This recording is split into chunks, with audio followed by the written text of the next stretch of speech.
혹시 요즘 넷플릭스 들어가서 뭘 볼지 몰라 30분 동안 스크롤만 하다 나온 적 있으신가요? 저도 그런데 특히 중국 드라마 섹션에 가면 정말 선택장애가 심해져요. 그런데 말이죠. 요즘 중국 드라마계에 정말 신기한 일이 일어나고 있어요. 예전에는 화려한 의상 입고 궁궐에서 사랑하는 사극들이 대세였는데 지금은 오히려 추리물이나 현대물이 더 인기거든요. 왜 그럴까요? 간단해요. 사극 하나 만드는데 돈이 어마어마하게 들어가거든요. 의상 하나에도 수백만 원, 세트장 만드는데도 수십억. 그런데 막상 내용은 뻔한 패턴의 연속이에요. 황제 사랑받기, 궁녀에서 황후되기, 복수를 위한 사랑, 이런 식으로 말이죠. 시청자들도 바보가 아니잖아요. 처음 몇 번은 재미있어도 계속 똑같은 이야기면 지루해지는 게 당연하죠. 그래서 요즘엔 또 사극이야 하는 반응이 많아졌어요. 하지만 그래도 여전히 대박이 난 사극들이 있어요. 도대체 뭐가 다른 걸까요? 오늘은 최근 5년간 중국에서 진짜 화제가 되었던 사극 10위부터 차근차근 살펴보면서 과연 1위는 어떤 작품일지 함께 이야기해보겠습니다.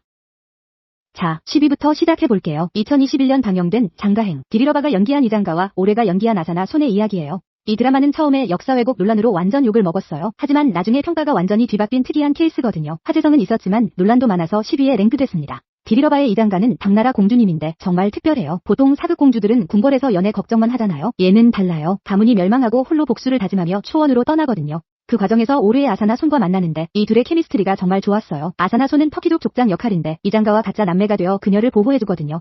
야 이거 역사 왜곡 아니야? 하면서 특히 실제 역사의 명재상 두여회를 완전 악역으로 그려내서 역사 덕후들이 폭동 일으킬 뻔했어요. 근데 제작진이 뭐라고 했냐면 우리 애초에 픽션 드라마라고 했는데요. 이런 식이었어요. 그런데 신기한 일이 일어났어요. 처음엔 욕먹던 드라마가 회차가 갈수록 이거 생각보다 재미있는데 이런 반응으로 바뀌기 시작한 거예요. 특히 캐릭터 묘사가 진짜 압권이었어요. 장가의 수프처럼 선악을 단순하게 나누지 않은 복합적인 인물들이 드라마의 깊이를 더해줬습니다.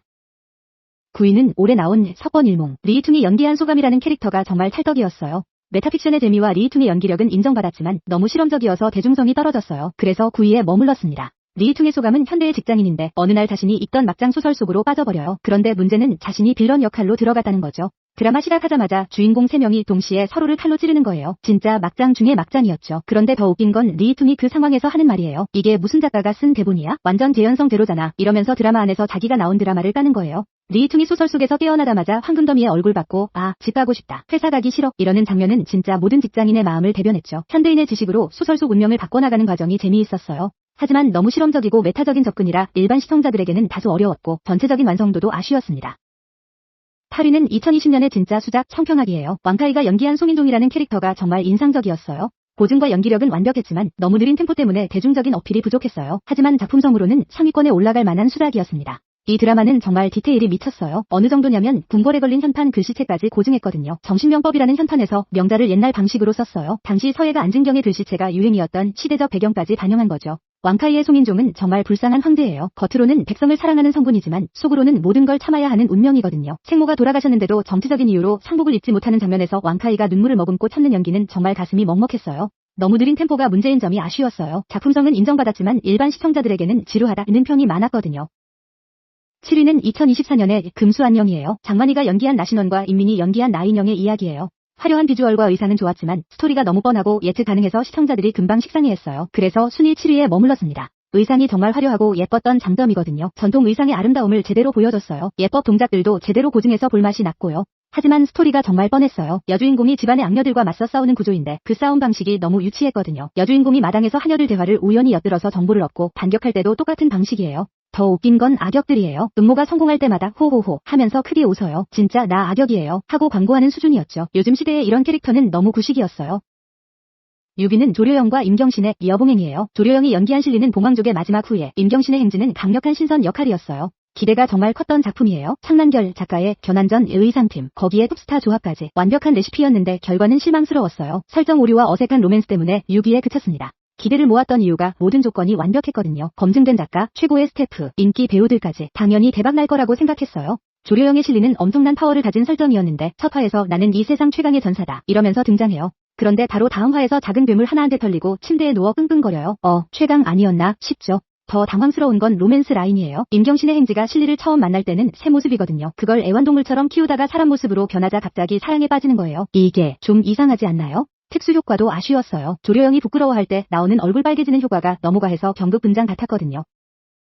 5위는 양쯔와 이현이 재결합한 국색방화예요. 양쯔가 연기한 희열이라는 캐릭터가 정말 현실적이었어요. 여성 서사와 연대의식이 정말 좋았고 현대적인 메시지도 훌륭했어요. 하지만 드라마 제목이 임팩트가 부족하고 사극에 대한 시청자들의 피로감 때문에 큰 화제가 되지는 못했습니다. 양쯔의 희열은 남편한테 가정폭력 당하다가 이혼하고 혼자서 창업하는 여성이에요. 정말 현대적인 메시지였어요. 특히 인상적인 건 여성들끼리의 관계예요. 보통 사극에서는 여자들이 서로 질투하고 견제하잖아요. 이 드라마는 달라요. 희열이 자신과 비슷한 처지의 여성들을 모아서 같이 살아가는 공동체를 만들어요. 남편한테 맞고 쫓겨난 여자, 가난해서 팔려갈 뻔한 여자들을 다 받아주고 각자의 재능을 살려서 일할 수 있게 도와주죠.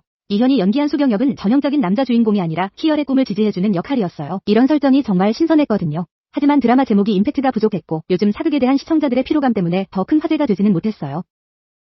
4위는 2024년 대박작 대봉타경인 왕학이 연기한 허칠한이라는 캐릭터가 정말 매력적이었어요. 다양한 장르를 성공적으로 잘 조화했고 사회적 메시지도 좋았어요. 남성 시청자들에게 특히 인기가 많았지만 여성 시청자층 확보에는 아쉬움이 있어서 4위에 랭크됐습니다. 왕학의 허칠한은 현대에서 고대로 환생한 남자인데 단순한 환생물이 아니라 탐정 역할을 해요. 고대 중국의 CSI 같은 느낌이죠. 추리, 액션, 로맨스, 코미디, 심지어 권모술수까지 한 드라마에 이 모든 게 다 들어있는데 어색하지 않게 잘 섞었거든요. 특히 허칠한의 둘째, 숙모 캐릭터가 인상적이었어요. 겉보기엔 무시무시한 악역 같지만 실제로는 가족을 위해서라면 뭐든 하는 따뜻한 사람이거든요. 허칠한이 위험에 빠지면 자존심 다 버리고 사람들한테 머리 숙여가며 도움을 청해요. 인식매매나 권력 남용 같은 무거운 주제들을 판타지로 포장해서 보여줬어요. 그냥 재미로만 보기엔 의미 있는 메시지들이 많았어요. 하지만 남성향 웹소설 원작이다 보니 여성 시청자층 확보에는 한계가 있었어요. 이제 톱3에 진입했습니다. 3위는 올해의 권모술수 드라마 장혜전. 샤오잔이 연기한 장혜라는 캐릭터가 정말 인상적이었어요. 권모술수 장르의 정석을 보여줬고 샤오잔의 연기력도 뛰어났어요. 속도감 있는 전개로 지루함도 없었죠. 하지만 랑야방의 수준까지는 아니어서 3위에 머물렀습니다. 샤오잔의 장혜는 어린 시절 온 가족이 정치적 음모에 휘말려 몰살당한 비극적인 캐릭터예요. 10년 동안 숨어 지내며 복수를 준비하는 과정이 정말 치밀했어요. 이 드라마의 가장 큰 장점은 속도감이었어요. 첫 화부터 가문의 몰락, 2화에서 10년 후 복고까지 빠르게 전개되어서 지루할 틈을 주지 않았죠. 방영 38시간 만에 화제성 지수 만점을 돌파했을 정도예요. 장혜가 궁궐로 돌아와서 벌이는 복수극이 정말 스릴 넘쳤어요. 겉으로는 충성스러운 신하인 척하면서 속으로는 차근차근 복수 계획을 실행해 나가거든요. 샤오잔이 장혜의 복수 의지와 절망감을 표현하는 연기가 정말 소름 돋았어요. 상대역으로 나온 종한량의 괴철도 정말 좋았어요. 장혜의 스승이다 복수의 동반자 역할인데 두 사람의 케미스트리가 훌륭했거든요. 많은 사람들이 랑야방과 비교했는데 아직 그 수준까지는 아니었어요. 하지만 확실히 수준급 권모술수물이었습니다. 드디어 2위입니다. 양쯔가 연기한 소요의 이야기, 장상사 시즌이에요. 한 시즌의 엄청난 인기 덕분에 화제성은 최고였어요. 양쯔의 연기력과 판타지 로맨스의 완성도도 좋았죠. 하지만 한 시즌에 비해 스토리가 아쉬워서 1위는 못했습니다. 양쯔의 소요는 고대 중국 신화 속 공주님인데 한 시즌에서는 소요의 성장 과정이 정말 매력적이었어요. 기억을 잃고 평민으로 살다가 점차 자신의 정체성을 찾아가는 과정이 감동적이었거든요. 방영 전부터 엄청난 기대를 모았고 실제로 화제성 지수도 거의 1위 수준이었어요. 양쯔의 팬덤도 엄청나고요. 하지만 두 시즌은 그냥 삼각관계, 아니 사각관계 드라마가 되어버렸어요. 소요가 상류, 창현, 풍능, 도산경 사이에서 계속 갈등하는 모습만 나와서 진짜 답답했어요. 가장 황당했던 장면이 뭐냐면 창현이 왕위에 올라서 천도를 결정해야 하는 중대한 순간이에요. 근데 반대하는 신하들을 설득하는 방법이 뭐였냐면 고향 음식을 해주는 거였어요. 이 맛을 잊을 수 없겠지, 이런 식으로 말이죠. 진짜 현실감 제로였어요. 좋은 시작을 했는데 용두사미가 된 아쉬운 작품이었습니다. 그래도 하재성과 양쯔의 연기력 덕분에 2위에 올랐어요.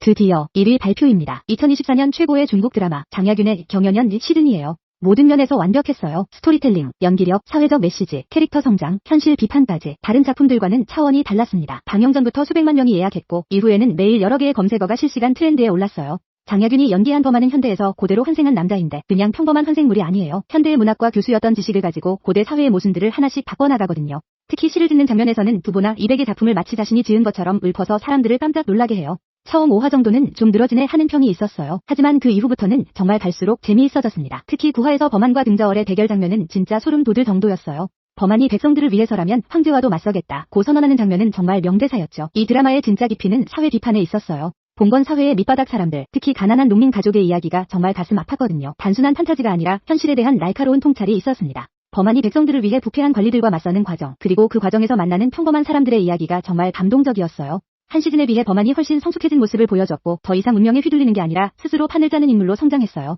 다른 모든 작품들이 어떤 식으로든 아쉬운 점이 있었는데 경연연 시즌 2는 정말 흠잡을 데가 없었어요. 그래서 당당히 1위에 올랐습니다.